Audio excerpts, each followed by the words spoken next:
नहीं सर, इसमें कोई लाफिंग गैस नहीं है। Laughing gas? ये देख सालुंखे, तुझे हमने सिर्फ इतना बताया कि गायत्री नाम की एक औरत ने एक बच्चे की उंगली काट दी, और तुझे हंसी के फव्वारे फूट रहे हैं। यार सिर्फ इतना ही कहा है ना कि ये उंगली शायद 5-6 दिन पहले काटी गई है, क्योंकि सही सलामत है, सड़ना शुरू नहीं हुई है। उंगली तो ठीक है, लेकिन ये फॉर्मेल्डिहाइड का क्या? फॉर्मेल्डिहाइड का क्या? हाँ क्या? ये देखो, रिपोर्ट पढ़ो फॉर्मेल्डिहाइड की।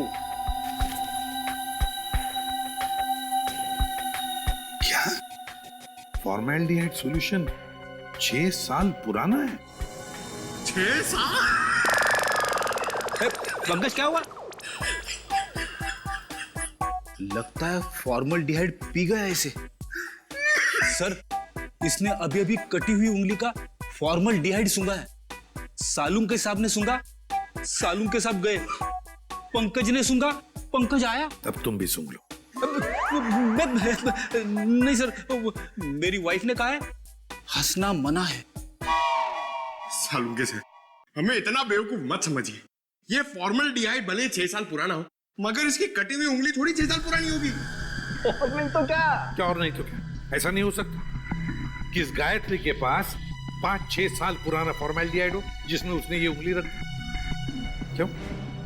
अब चुप क्यों हो गए? अरे यार वो क्या जब हैं? फॉर्मेल्डिहाइड 6 साल पुराना तो उंगली भी 6 साल पुरानी हो गई। देखो बॉस, वो जो चिट्ठी गायत्री ने भेजी है ना, उस चिट्ठी पर जो स्याही है, मैं उस स्याही के अंदर घुसूंगा और पता चल जाएगा। हाँ, ये लो, सालुंग के साहब अब चींटी बन के दिखाएंगे। कैसे? कुछ पी जाएंगे और क्या, चींटी बन जाएंगे? ओ, अगर चींटी नहीं बनेंगे तो इनके अंदर घुसेंगे कैसे, है ना? देखो चल, ये है क्रोमेटोग्राफ। लाइट वहां से निकलेगी और इस जाली पर पड़ेगी। ये खास किस्म की जाली।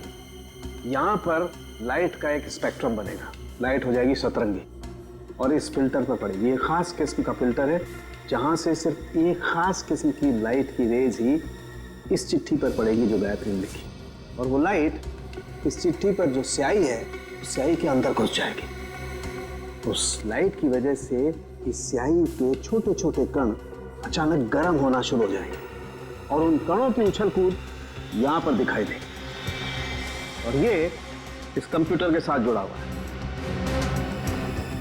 दरअसल एक कंप्यूटर हमें पढ़ के बताएगा कि ये स्याही कितनी पुरानी है।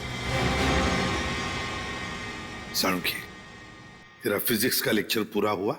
हाँ? हम कहानी शुरू करें? जरूर। ये देखो बॉस, ये लाइट उस जाली पर पड़ी और लाइट का स्पेक्ट्रम,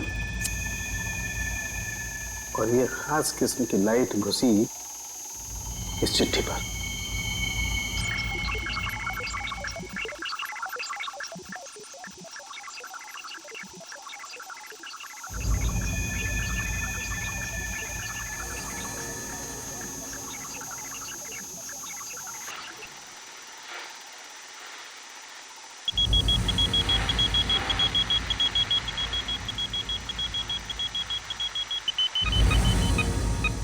साल बस गायत्री ने चिट्ठी 6 साल पहले भेजी।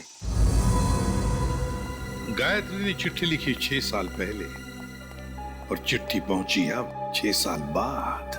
सर, 6 साल पहले कटी हुई उंगली आज भी नहीं। सर, न जाने इन 6 सालों में इस बच्चे के साथ क्या क्या हुआ होगा। हाँ, 12-13 साल का तो हुआ होगा बच्चा। सर, इस गायत्री को हम ढूंढ निकालेंगे। गायत्री को भी और उस बच्चे को भी। बरूरपुर जाने का इंतजाम करो। हम घर तो दिखा दे रहे हैं आप लोगों को गायत्री का, लेकिन 9 साल हो गए जब वो इस बरूरपुर से गायब हुई है। गायत्री के माँ बाप किसी से उसके बारे में कोई बातचीत नहीं करते हैं। इतना तो बता सकते हैं कि अभी वो कहाँ है, किसके साथ है? मुश्किल है साहब, पति पत्नी दोनों पूरे गांव से कटे रहते हैं, किसी से कोई बातचीत नहीं। लेकिन ऐसा क्यों? पता नहीं, हम तो उनके दरवाजे पर जाएंगे नहीं, और हमको नहीं लगता है कि आप लोगों के लिए वो दरवाजा भी खोलेंगे। Telegram Telegram? किसने भेजा टेलीग्राम? गायत्री ने भेजा टेलीग्राम। गायत्री? ए, सरिता रुक, चुप।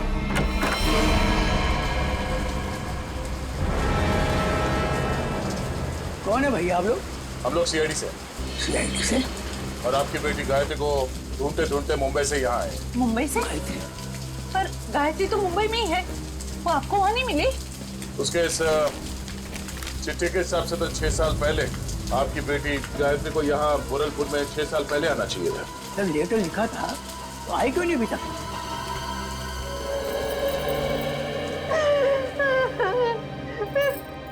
कहाँ गए मेरे बच्चे? कहाँ गए? कहाँ गए मेरे बच्चे? देखिए, आप लोगों को गायत्री के बारे में जो कुछ भी मालूम है हमें बताइए, हम उसे ढूंढ निकालेंगे।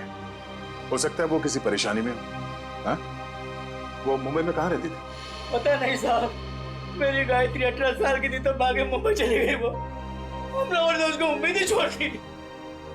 अचानक एक दिन उसने फोन किया कि उसने वहाँ किसी के साथ शादी कर ली। पूरे गांव के सामने हमारी इज्जत को मिट्टी में मिला दिया। ये बात है कब की? करीब 7 साल पहले की। उसके बाद आप लोगों का उनसे कोई संपर्क नहीं हुआ? एक बार उसने फोन किया था, उसने बताया कि वो बहुत बड़ी मुसीबत में फंस गई है। पर साहब, हम यहाँ से क्या कर सकते हैं? कैसी मुश्किल? पता नहीं साहब, वो खुद फोन करके ये बोलती थी, पापा मैंने आगे की परेशानी मोल ले ली है। जिसके लिए उसने ये चिट्ठी लिखी थी उसी ने मुसीबत में डाल रखा होगा उसे। किस नंबर से फोन करती थी वो आप लोगों को? किसी दुकान से फोन आता था साहब, फिर अचानक फोन आना ही बंद हो गया मेरी बेटी का। तो आप लोगों ने पता करने की कोशिश नहीं की कि उसने फोन करना बंद क्यों किया? साहब, हमने कई बार वहाँ फोन किया और एक दिन दुकानदार ने बताया कि वो मैडम अब यहाँ पे नहीं आती, शायद वो मोहल्ला छोड़कर चली गई।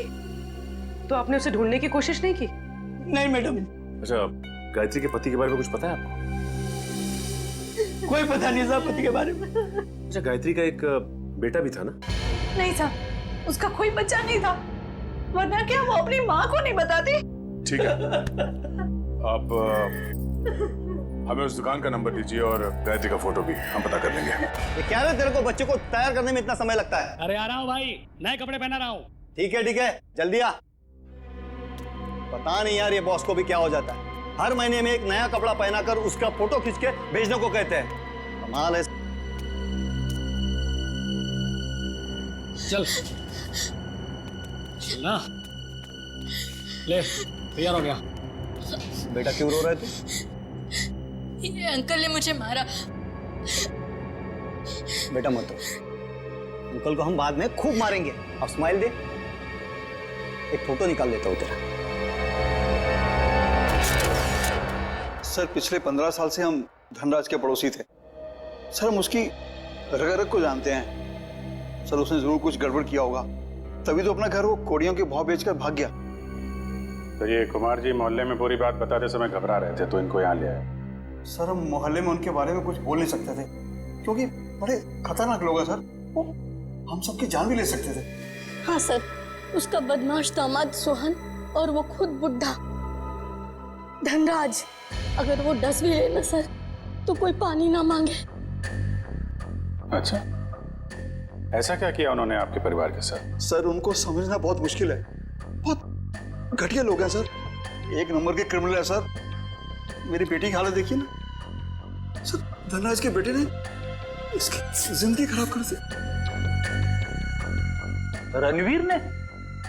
नहीं सर, हम रणवीर की बात नहीं कर रहे हैं, उसका छोटा बेटा अमन की बात कर रहे हैं सर। एक मिनट, उनके घर में हमने एक ही बेटा देखा, रणवीर, लेकिन धनराज का दूसरा बेटा अमन है, ये तो हमें किसी ने नहीं बताया। सर उन्होंने भी आपको सच नहीं बताया, भगोड़ा है अमन। सर उससे मेरी शादी होने वाली थी और सगाई के दिन ही वो मुझे छोड़कर भाग गया, पता नहीं कहाँ चला गया था। ये धनराज और उसका परिवार तो काफी शातिर निकला सर। गायत्री का फोटो दिखाओ इन्हें। सर, इसे कभी देखा उनके परिवार में? ये गायत्री। नहीं, कभी नहीं देखा। अच्छा, कोई बच्चा भी था उनके परिवार में? नहीं सर, कभी कोई बच्चा नहीं देखा। अभिजीत, ये अमन वाली बात मुझे गड़बड़ लगती है। क्या उस अमन के बारे में और कुछ बता सकती हो तुम? हाँ सर, अमन और उसके पापा की बिल्कुल नहीं बनती थी, इसीलिए वो एक गोरेगांव के रेस्टोरेंट में काम करता था। फिर पता नहीं अचानक कहाँ गायब हो गया। अभिजीत, तो गोरेगांव में जाकर पता लगाओ किस होटल में ये अमन काम करता था। ये तो बहन जी है। बहन जी? हाँ साहब, सीधी सादी सी थी, हमेशा दुखी दुखी रहती थी, तो मैं इन्हें बहन जी कहता था। करीब 5-6 साल हुए हैं, अब मेरी दुकान पे नहीं आती हैं। आप बता सकते हैं कि वो इतना दुखी क्यों रहते थे? मैडम, मुझे नहीं मालूम, ये तो उनके पति ही बता सकते हैं। आप उनके पति को जानते थे? नहीं साहब, उनके पति को तो कभी देखा नहीं, लेकिन अक्सर हर दूसरे दिन बहन जी मेरी दुकान पर अकेली ही आती थी। यहाँ से अपने गांव फोन करती थी, अपनी जरूरत का सामान लेती थी और चली जाती थी। उसके साथ कोई बच्चा भी आता था 5-6 साल का? नहीं साहब, मैंने कभी कोई बच्चा नहीं देखा इनके साथ। अच्छा, ये बहन जी रहती कहाँ पर थी? साहब, अगर मुझे इनके घर का पता मालूम होता तो मैं अपने उधार के 2500 रुपए वसूल नहीं कर लेता इनसे। सर, अगर ये गायत्री हर दूसरे दिन यहाँ फोन करने आती थी तो इसका मतलब तो यही है ना कि कहीं आसपास ही रहती होगी। इतनी वाहियात फिल्म थी ना कि मैं तो पूरी पिक्चर में ही सोता रहा। क्या बात है? तो और क्या, इतनी बकवास? अरे एकदम बकवास। अरे समझ सुनो, आप करना जरा ये फोटो देखिए। आप लोग इस औरत को पहचानते हैं? भाई साहब, आप किसी और से जाके पूछ लीजिए ना, आप देख नहीं रहे हम लोग बातचीत कर रहे हैं। अरे भाई साहब, 1 मिनट फोटो देख लोगे तो क्या जाएगा आपका? क्यों भाई, जबरदस्ती है बताना। अब जबरदस्ती समझो या फिर मजबूरी, जरा ये फोटो देख के पहचानिए। हम लोग सीआईडी से। जी हाँ, सीआईडी से। अब देखिए और बताइए। ये औरत, ये तो वही है ना सर? इसकी वजह से मेरे को बहुत मार पड़ी है सर। मैं इसके बारे में आपको कुछ भी नहीं बता सकता। मैं तो जा रहा हूँ भाई, मैं जा रहा हूँ। अरे सुनो भाई साहब। अरे नहीं भाई, अरे रुको। अरे नहीं। गायत्री को आप लोग ढूंढ रहे हैं। मगर इसमें हंसने वाली कौन सी बात है? अरे मैडम, गायत्री के बारे में हर आदमी कुछ न कुछ नई बात बताएगा आपको। मतलब? अरे साहब, उसको समझना बहुत मुश्किल था। गुंडे उसकी देखभाल करते थे, और तो और साहब, उसको कोई आंख उठाकर नहीं देख सकता था, न ही उससे बात कर सकता था। वो रहती कहाँ थी? अभी तो कोई उसके घर में नहीं रहता, पिछले 6 साल से खाली पड़ा है। पता नहीं वो लोग कहाँ चले गए। कोई नहीं, हम देख लेंगे। ये बताओ कि उसका घर कहाँ है? वो रहा गायत्री का घर।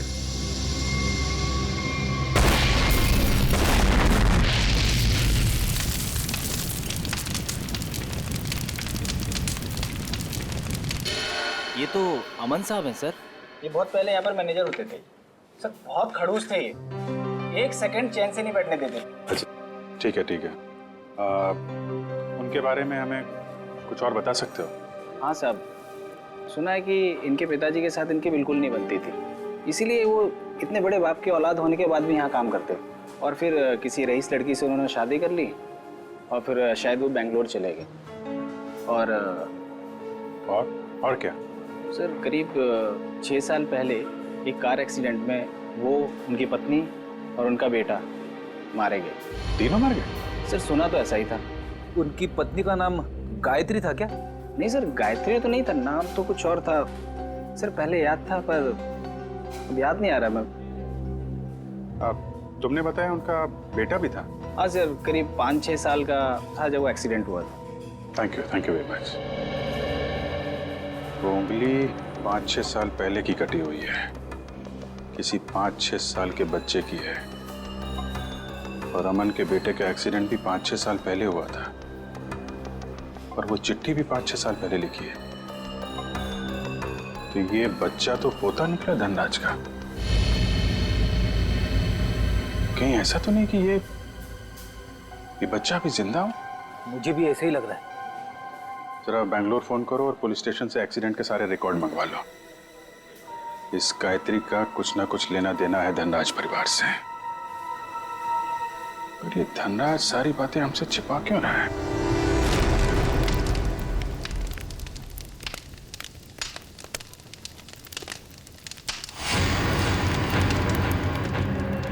टाइमिंग थे। हम लोग यहाँ गायत्री के घर पहुंचने ही वाले थे कि किसी ने यहाँ पे बॉम्ब ब्लास्ट कर दिया। सर ये ठंडे बस्ते में पड़ा हुआ मामला नहीं लगता है। लगता है बच्चा अभी भी जिंदा है और ये मुझे हम पे नजर रखे हुए था, इसीलिए उसे पता लग गया कि हम गायत्री के बारे में पूछताछ कर रहे हैं। हाँ, मगर ऐसी क्या चीज थी यहाँ जो मुजरिम चाहता था कि हमारे हाथ न लगे? ये घर सालों से बंद पड़ा है, गायत्री यहाँ पे रहती भी नहीं है, फिर ये धमाका करने की क्या जरूरत थी? जरा देखो आसपास, देखो कोई सुराग मिलता है।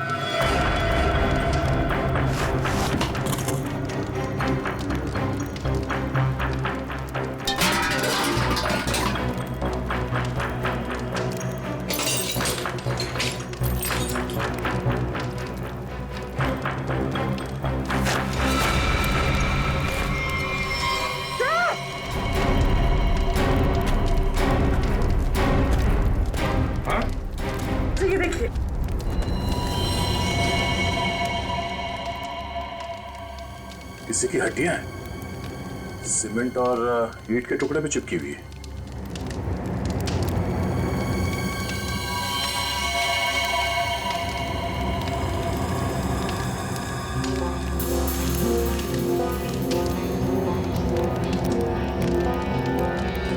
इतनी सारी हड्डियां, लगता है यहाँ पे किसी की लाश को गाड़ दिया गया था और उस कंकाल को नष्ट करने के लिए ब्लास्ट किया गया है। तो मतलब मुझे नहीं चाहता था कि कंकाल हमारे हाथ लगे। एक काम करो, ये जितनी भी हड्डियां सब उठा लो और लाश की खोपड़ी भी ढूंढो, यहीं कहीं होनी चाहिए आसपास।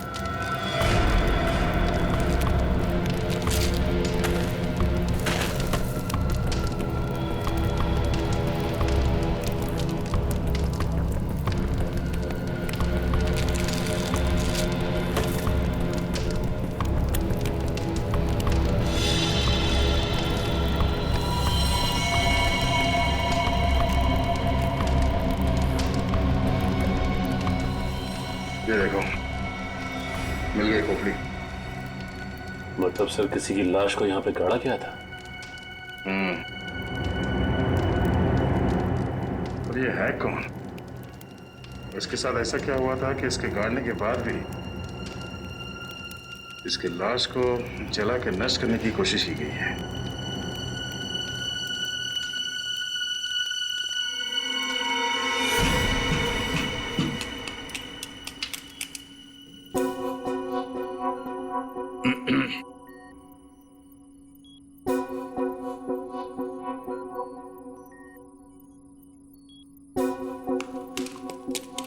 सालुंखे, तू एक ही हड्डी निकालते रहे ना, हम यहाँ खड़े खड़े भजन करते हैं। हाँ? बॉस आप वक्त से पहले आकर के खड़े हो गए मेरे सर में। ये हड्डियां किसकी है बता? ये हड्डियां एक लड़की की है। सर गायत्री के घर में लड़की की हड्डियां? कहीं कहीं हड्डियां गायत्री की तो नहीं?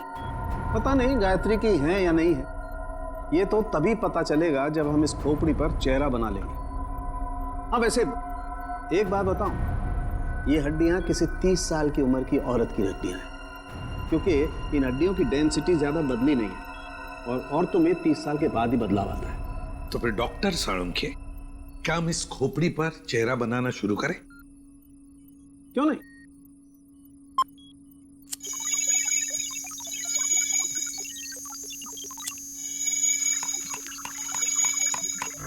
वैसे एक बात बताओ, जिस किसी ने भी गायत्री के घर में ब्लास्ट किया है उससे बड़ा गधा संसार में कोई और होगा नहीं।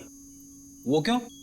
सिंपल सी बात है, अगर वो ब्लास्ट नहीं करता तो ये खोपड़ी बाहर नहीं आती, और अगर ये खोपड़ी बाहर नहीं आती बॉस, तो हम इस खोपड़ी पर चर्चा नहीं कर रहे होते।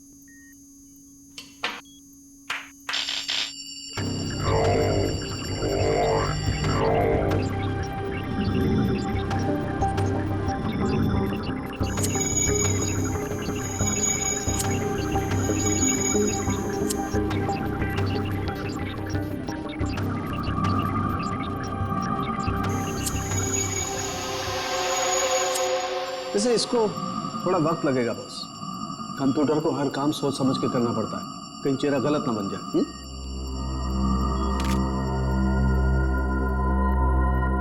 माय गॉड, ये क्या है? ये देखो बॉस, ये तो सोना है, गोल्ड।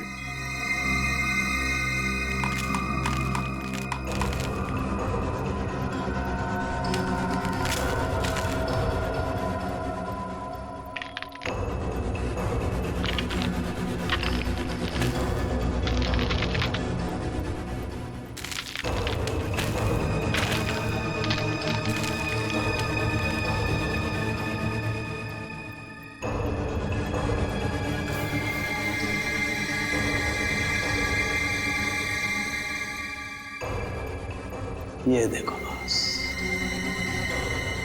A for Apple. यार ए फॉर अमन। हाँ, चेहरा बन गया बॉस। गायत्री। सर गायत्री के घर में घुस के किसी ने उसे मार दिया और उसे अपने घर में गाड़ दिया। और गायत्री ने उस बच्चे की उंगली काट कर भेज दी। पर हुआ क्या उस बच्चे का?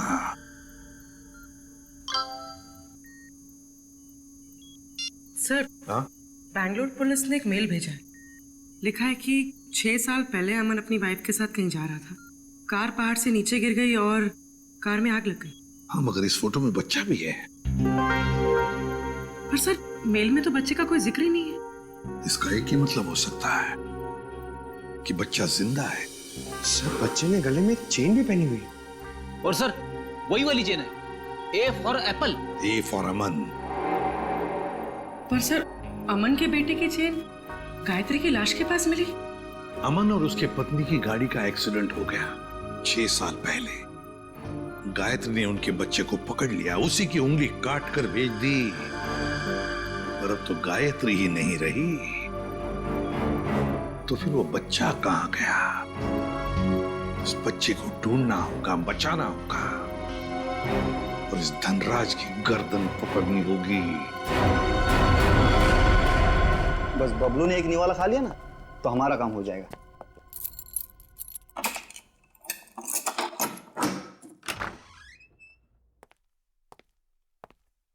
बबलू बेटा, ले बेटा खाना खा ले। ये मेरे लिए? हाँ मुन्ना, तेरे लिए ही है। ले खा ले।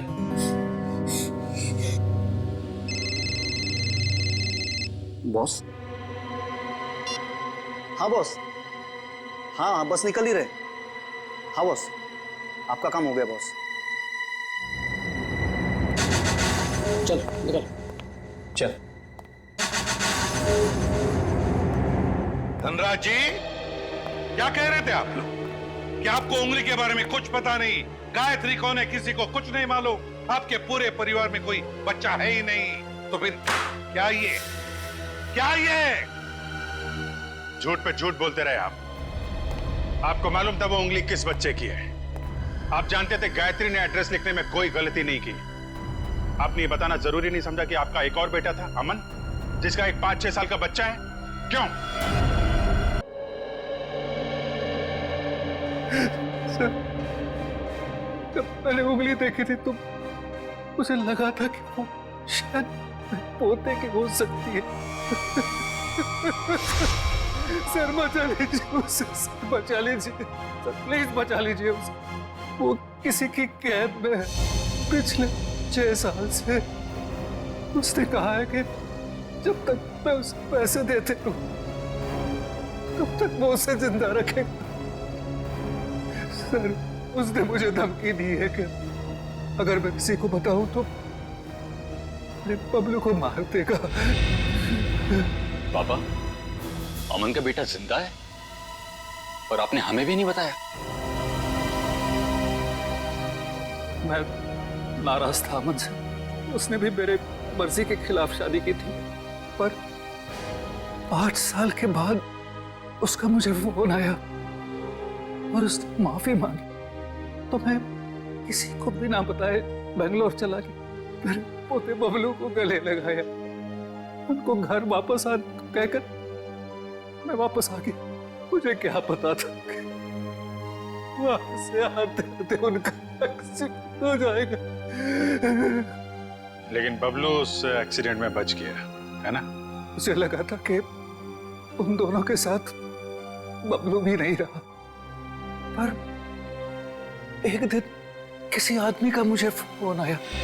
उसने बबलू की आवाज मुझे फोन पर सुनवाई और कहा कि जब तक मैं उसे 10 लाख रुपया महीना देता रहूंगा तब तक बबलू जिंदा रहेगा। आपको ये कैसे लगता था कि उन्होंने बबलू को जिंदा रखा होगा?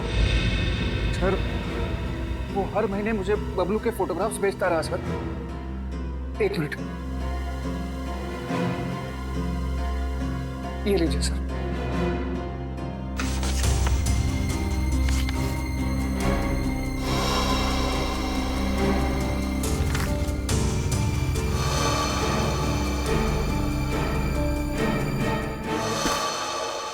उस किडनैपर का फोन नंबर तो नोट किया होगा ना? नहीं सर, वो हर बार अलग अलग नंबर से फोन करता रहा। अब तक एक भी बार नंबर रिपीट नहीं हुआ सर। धनराज जी, ये किडनैपर तुम्हारे साथ पैसे का खेल खेलता रहेगा, झूठी उम्मीद दिलाता ही रहेगा। लेकिन अब ज्यादा दिन उसका ये खेल हम नहीं चलने देंगे। नहीं चलेगा उसका ये खेल।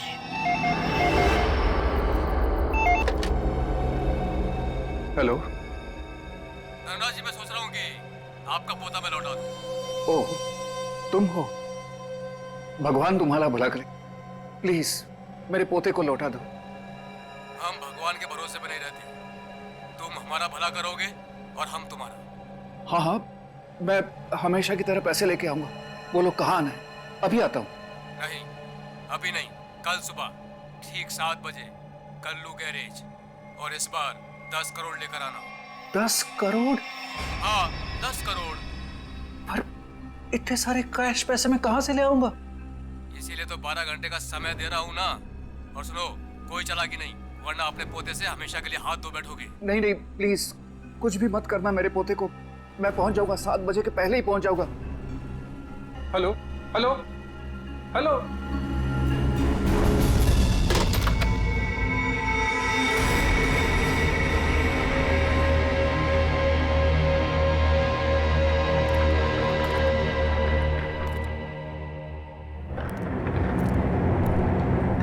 कल्लू गैरेज ही तो बोला था। यहाँ तो कोई नहीं है। हेलो हेलो, कोई है? पापा,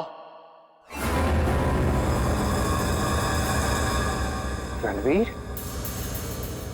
रणवीर तुम यहाँ क्यों आए?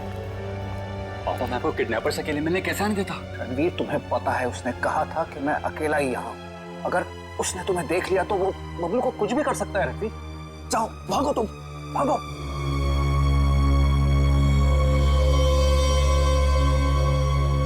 पापा, अगर मैं ही यहां से चला गया तो आपको आपके लाडले पोते से कौन मिलाने वाला है? क्या? तुम? हाँ, मैं ही आपके पोते को 6 साल से पाल रहा हूं। क्या कह रहे हो रणवीर? तुम ऐसे कैसे कर सकते हो? मैं तुम्हें... अरे अरे पापा, आराम से, शांति, नहीं तो ब्लड प्रेशर हाई हो जाएगा। आपका पोता बिल्कुल ठीक ठाक है। ले आओ रे।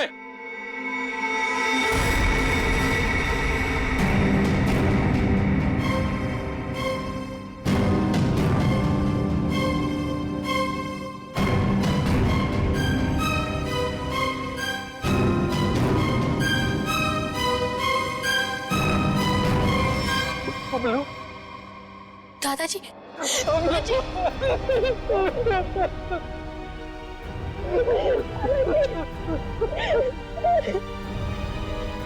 मैं आ गया हूं। तुम्हें कोई कुछ नहीं करेगा। चलो घर चलते।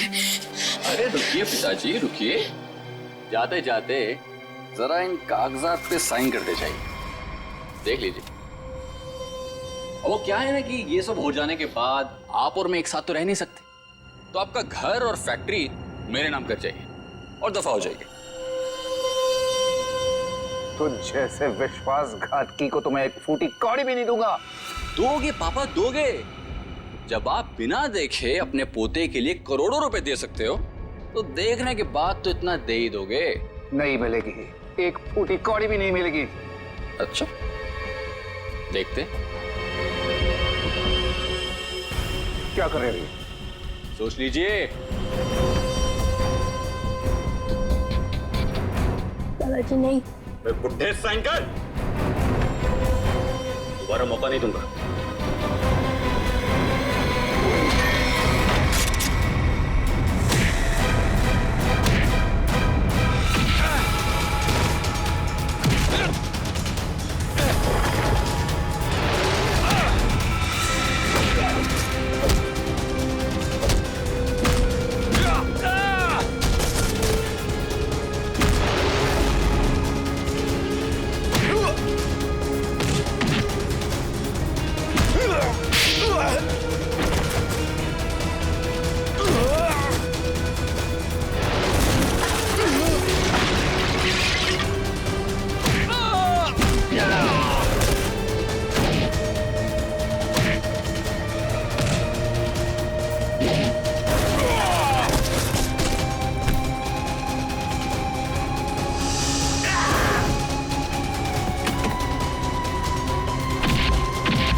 सोने का अंडा देने वाली मुर्गी का पेट काटने चले थे तुम। सारे अंडे एक साथ चाहिए थे, हैं? धनराज जी को फोन करके यहाँ बुलाना तुम्हारी सबसे बड़ी गलती थी। गायत्री ने वो चिट्ठी इसी जल्लाद के लिए लिखी थी। उसने शादी की थी उससे। अब बता, क्यों किया तूने ये सब?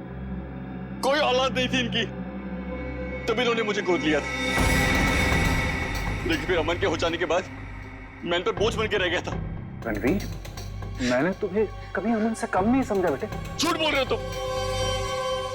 अमन ने इनकी मर्जी के बगैर शादी की थी और वो घर छोड़ के चला गया। तो मुझे लगा शायद अब मुझे मेरा हक मिल जाएगा, लेकिन नहीं, सुलह करके आ गया उसके साथ। इसलिए तुमने अमन को एक्सीडेंट में मरवा दिया? हाँ, लेकिन उस एक्सीडेंट में अमन का बेटा अंकित बच गया था। लेकिन मैंने सोचा कोई बात नहीं, इसी बच्चे के जरिए मैं इस पैसे के पुजारी से पैसा निकलवाता रहूंगा और एक दिन इनको कंगाल बना दूंगा। गायत्री तो तुम्हारी पत्नी थी, उसको क्यों मारा? सर, मुझे लगा वो अंकित को मेरे हिसाब से संभाल लेगी, लेकिन नहीं, उसे उस पर दया आने लगी। मेरे इतने दबाव देने के बाद ही उसने इसकी एक उंगली काटी थी और उसके बाद वो मुझे धमकाने लगी। कहती है कि अंकित को जल्दी से घर छोड़ दो वरना मेरा भांडा फोड़ देगी, मेरा, अपने पति का। इसलिए तुमने उसे भी मार के वहां घर में गाड़ दिया? हाँ, क्योंकि मैं नहीं चाहता कि मेरी तरफ आराम से आने वाले पैसों के बीच में कोई भी रुकावट बन जाए। रुकावट तो आनी ही थी रणवीर। जुर्म के रास्ते में रुकावट डालने और मुजरिम को उसके अंजाम तक पहुंचाने के लिए सीआईडी बनी है। 3-3 खून करने और बच्चे की किडनैपिंग के जुर्म में जेल की सलाखों के पीछे सड़ना होगा जब तक फांसी का ऑर्डर नहीं आता।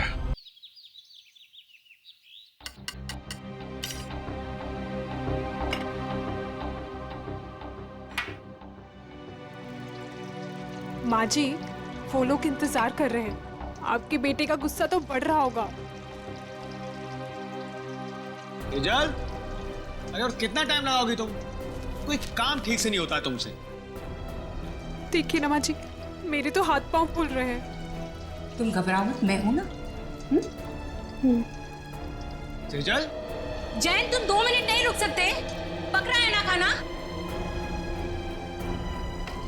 इसे लेकर जाओ तुम। ठीक है, मैं सब्जी लेकर आती हूँ। ला, जाओ।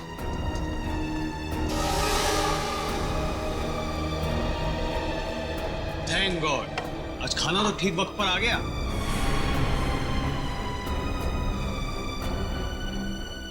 सेजल, तुम ना किसी काम की नहीं। पापा और मैं कब से भूखे बैठे, खाना तक ठीक से नहीं बनता। जैन, क्या हमेशा उसे डांटते रहते हो? सीख जाएगी धीरे धीरे। माँ, आप ही ने ना इसको अपने सर पर चढ़ा कर रखा है। मेरी लाडली बहू, मेरी लाडली बहू।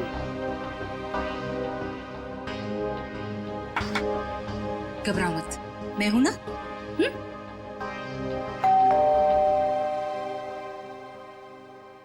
अरे यार, अब ये खाने के वक्त पर कौन आ गया? हाँ सर, ये आपका पार्सल आया है। पार्सल? जी हाँ। पर भेजा किसने? सर, एक तो आपने पड़ा हुआ पार्सल लेके आया हूँ और ऊपर से मुझसे ही सवाल कर रहे हैं। तो हमने अभी तक किसी को एड्रेस नहीं दिया, तो पार्सल कैसे आ गया? अरे भाई, 4 दिन हुए हमें यहाँ पर आए हुए, पार्सल कैसे आ सकता है? अरे बेटा, पार्सल पे नाम किसका है वो तो देखो। अरे माँ, नाम ही तो सफाचट है। ये लीजिए अपना पार्सल। चाहे आप इसे रखिए, चाहे इसे फेंक दीजिए, आपकी मर्जी। और ये लीजिए, यहाँ पर साइन कर दीजिए। पापा, इसके अंदर तो कुछ अजीब सी चीज है।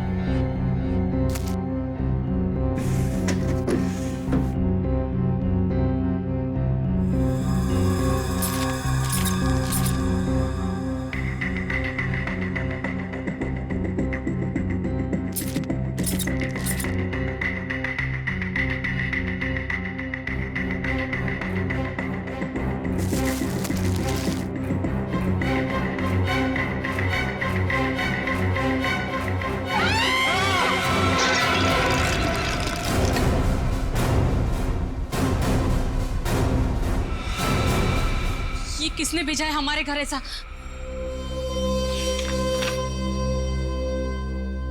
चिट्ठी?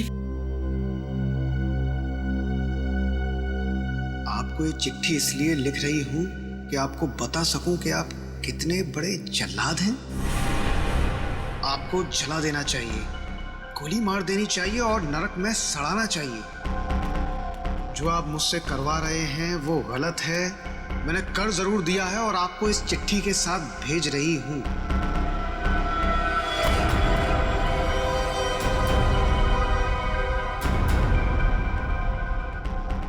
लेकिन अब बस, अब मैं आपके लिए ये घोर पाप नहीं करूंगी। मैं कुछ नहीं करूंगी। अब उसे मारना है या नहीं आप देखो। मैं अपने गांव बरोलपुर वापस जा रही हूं और आपको कभी नहीं मिलूंगी। आप बहुत ही घटिया आदमी हो और मैं अब नहीं डरती आपसे, आपकी गायत्री।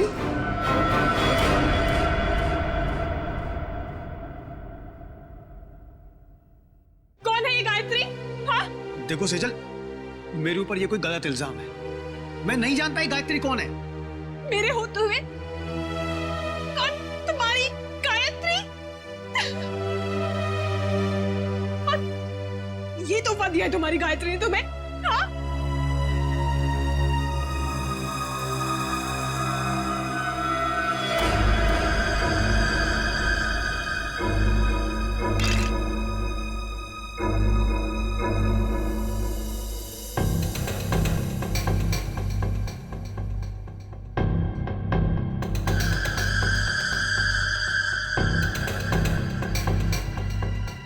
माय गॉड, छोटे बच्चे की कटी हुई उंगली है सर।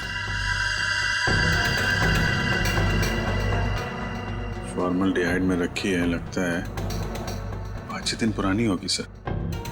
उंगली काट के भेजा है, मतलब ब्लैकमेलिंग किडनैपिंग का केस लग रहा है सर।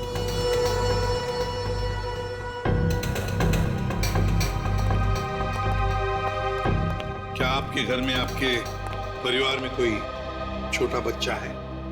नहीं सर, हमारे यहाँ तो कोई बच्चा नहीं और ना ही ये पार्सल हमारा हो सकता है। लेकिन आया तो तुम्हारे घर पर ही ना। अगर इसी एड्रेस पर आया तो और किसी का कैसे हो सकता है? हाँ? चिट्ठी कहाँ है वो? सब जिसके लिए लिखी गई थी उसके पास ही होगी। अरे यार, क्यों मुझे मरवाने पर तुले हुई हो? सर, चिट्ठी।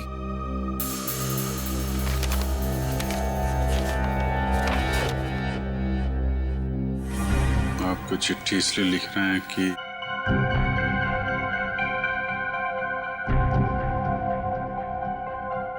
बहुत ठीक घटिया आदमी हो और मैं नहीं डरती आपसे।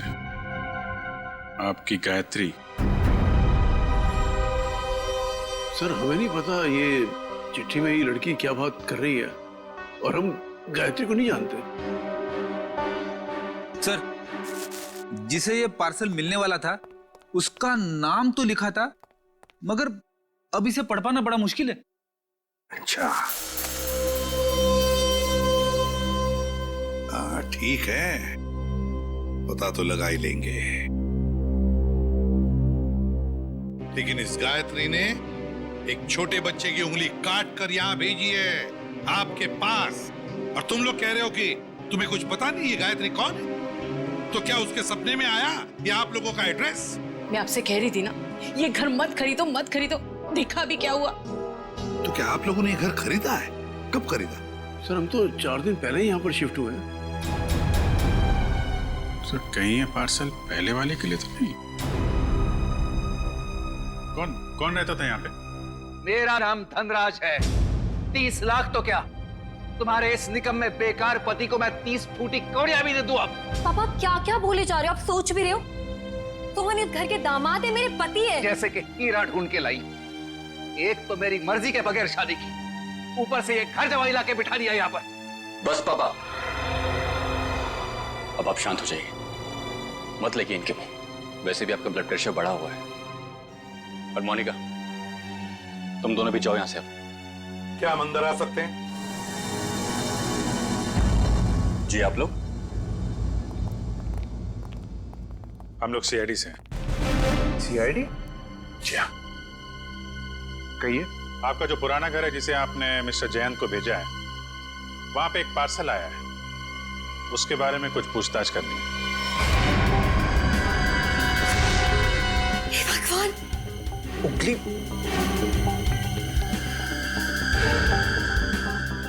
ये तो किसी बच्चे की उंगली है। जी हाँ, और इसके साथ साथ एक चिट्ठी भी है। किसी गायत्री ने लिखी है चिट्ठी।